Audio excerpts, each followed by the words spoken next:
Hey everyone, it's Chris again, and this is a follow-up from part one. So I've been talking a lot about how, why millennials are kind of failing in practice and why they're not having the start to their careers they should, and why there's a lot of dissatisfaction both on their part, but also on the employer's part.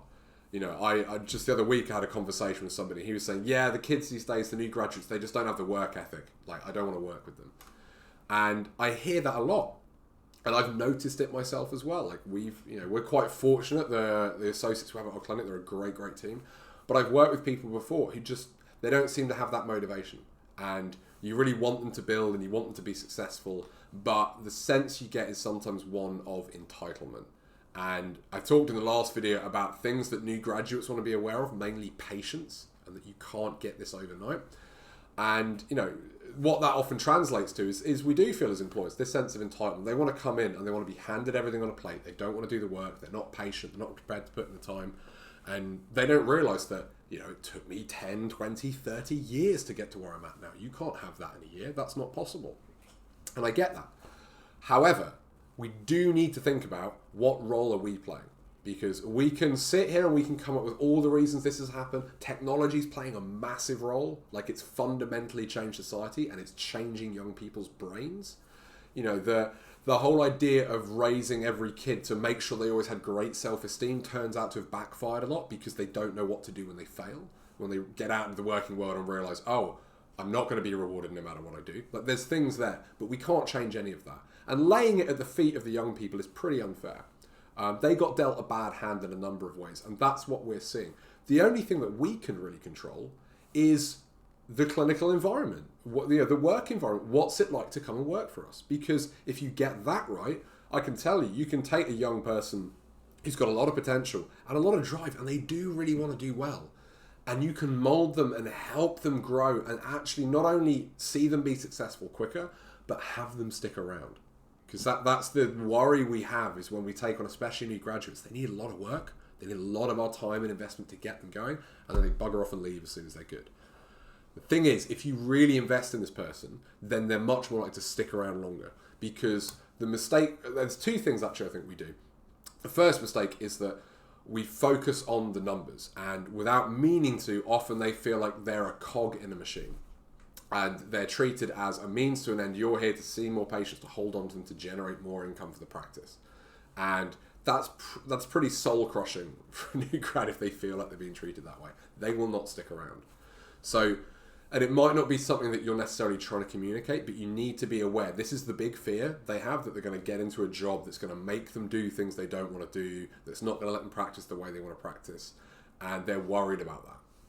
So you need to be aware of that and make sure that they really feel you're invested in them as an individual. You want to help them grow, that you're actually invested in their long-term success, because yes, they will leave.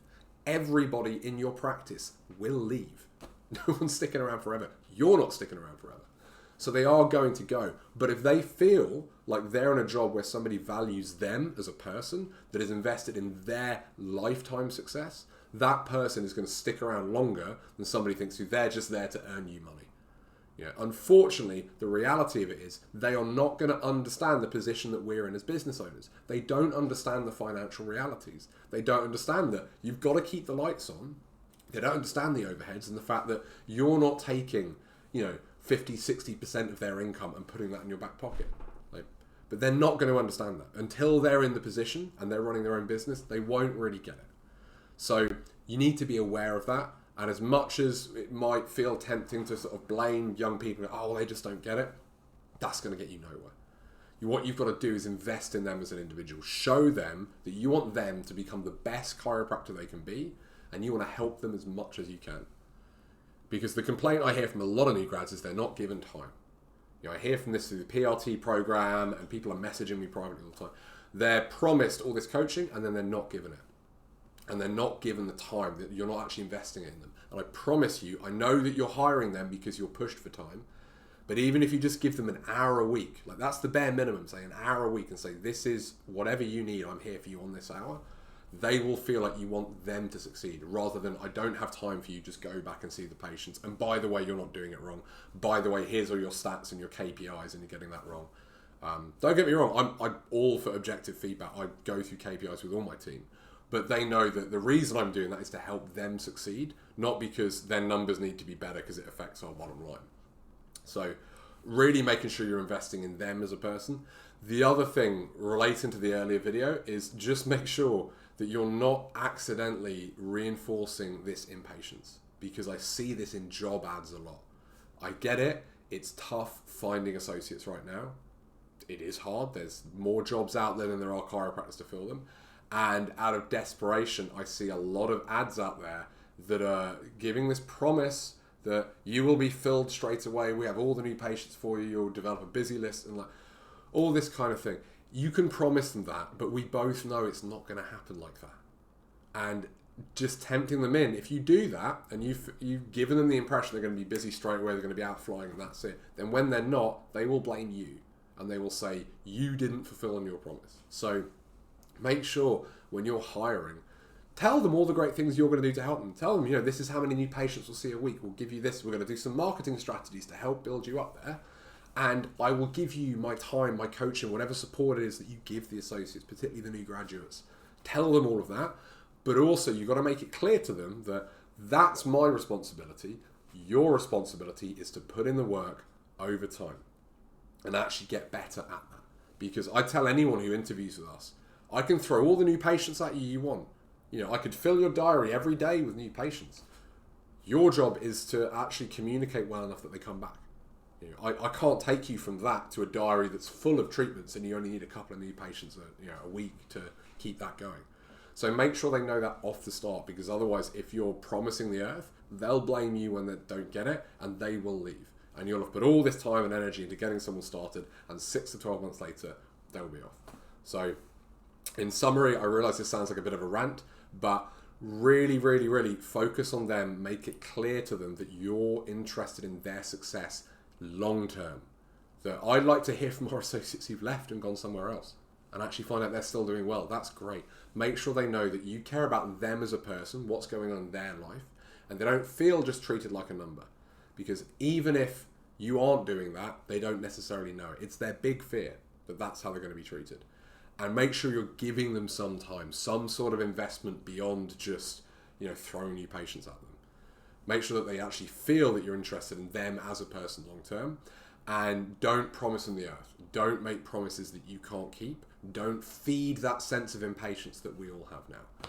So if you give that a try, I'm sure you'll find long term you're going to have much better relationships with your associates, and they will be prepared to give you the time of day. And maybe they'll be prepared to listen. Maybe they will one day understand the financial realities of what it's like in your clinic and your business. But they won't do it if they don't feel listened to first. It's just like I teach chiropractors with patients. You need to listen to your patient before they will listen to you. You need to hear their complaints of what's going on with them, their fears, their hopes, their expectations, their ideas of what the problem might be before they will hear yours. It's exactly the same for the associates. Might be a bit unfair, but that's the situation we're in. And as far as I'm aware, that's the only solution, is make sure they feel heard, that they can come to you and that you understand them before even trying to get them to understand your position. And be aware they probably won't fully. That's the burden we bear as clinic owners, as entrepreneurs, as business leaders. I would encourage you as well, as one book I think would be great, is if you want to know how to do a better job with that, Brené Brown has loads of info on this. She's written there's a whole podcast on this called Dare to Lead, but her book Dare to Lead, or her podcast Dare to Lead, it's a very good way. There's lots of great stuff about how to actually lead a team from a place where they all feel respected as an individual and they're not just a cog in a machine. So if you want any more, I'd strongly recommend on following up on that. But I hope that's been helpful. Be a bit less of a rant next time.